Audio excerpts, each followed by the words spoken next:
So let's now look at how Paul responds to Peter and explains what he thinks in verses 15 to 21 of Galatians 2. First of all, he sets out the principle at stake in verses 15 and 16. He reminds Peter that he's speaking as a fellow Jew. We ourselves are Jews by birth and not Gentile sinners. That's who Paul was before he became a follower of Jesus, of course. He was a wholehearted traditional Jew. In chapter 1 verses 13 and 14 he says he was utterly committed to it, and he attacked the church because of it.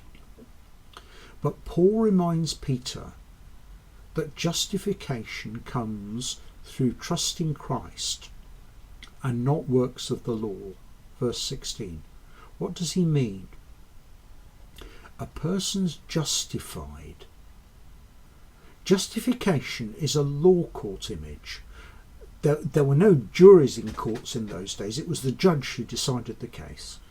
And so the judge would hear from the prosecution and the defence, which was normally the actual two people involved in the dispute, and some cross-examination, and then the judge would give his verdict. He'd declare one party to be justified, to be in the right in their case. So Paul's using this as a picture of the great law court of the day of judgment, when God decides who's in the right, who's justified. And the question Paul's debating with Peter is, how do you get God's verdict of being in the right on that day of judgment? Paul mentions two alternatives: the works of the law and faith in Jesus Christ. And he mentions each of them 3 times in verse 16. The works of the law means keeping the requirements of the Jewish law, the Torah, as Jews had sought to do for generations, back to the time of Moses. And those requirements included, of course, the food laws, which forbade certain foods to be eaten, and the purity laws about not mixing with unclean people. So the way the people from James were acting in verse 12, and the way Peter acted under their influence, was based on that way of thinking. To be a faithful member of the people of God meant keeping the Jewish law, all of it. But, says Paul, this time is now over. Now is the time of faith in Jesus Christ. And that applies to us Jews, says Paul. We Jews by birth, we know that a person's justified not by the works of the law, but through faith in Jesus Christ. If we Jews could have been put right with God, could have been known the great law court verdict of the last day, that we will be justified, then we wouldn't have needed to bother with Jesus. So the fact that we Jewish people have trusted Jesus and knew we needed to shows that the works of the law are just inadequate. They don't cut it. Nobody will be justified, he says, by the works of the law at the end of verse 16. So that means to hang on to the Jewish law is a mistake. It's like if you were in Germany after the euro had been introduced as currency, and you saved up your old Deutschmarks, and you gathered them and collected them so that you could spend them. But the problem is you've got the wrong currency. The world has changed. The currency in Germany is now the euro, not the Deutschmark. Deutschmarks are no longer legal tender. You can't spend them anymore. The world has changed. Hanging on to the Jewish law is a complete mistake, because the people of God has been redefined. It's those who have faith in Jesus Christ. That's now the boundary marker that marks out the people of God. So then, says Paul, here's an objection in verse 17. Does it appear that we Jewish believers, because we're now living like Gentiles, are now sinners because we're breaking the Jewish law? Has trusting Christ put us in the same boat as those Gentile sinners? Is Christ a servant of sin? No, absolutely not, he says. In verse 18, the real problem, he says, is rebuilding what's gone. The problem's failing to understand how momentous the death of Jesus is. That has changed everything. So the old walls that divided Jews and Gentiles are broken down, and you mustn't try and rebuild them. The heart of the matter is there in verses 19 to 21. The law, the Jewish law, kills people. I, through the law, died to the law.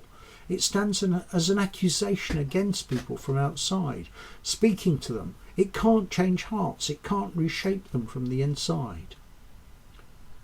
Instead, says Paul, I've been crucified with Christ. Paradoxically, the way you become alive is by dying. We identify ourselves with the death of Jesus on the cross, because there he dies for us. He loved me, says Paul at the end of verse 20, and gave himself for me. In his death, Jesus bears my sin, my rejection of God's way, and I no longer have to bear it myself. The old person who used to live is dead.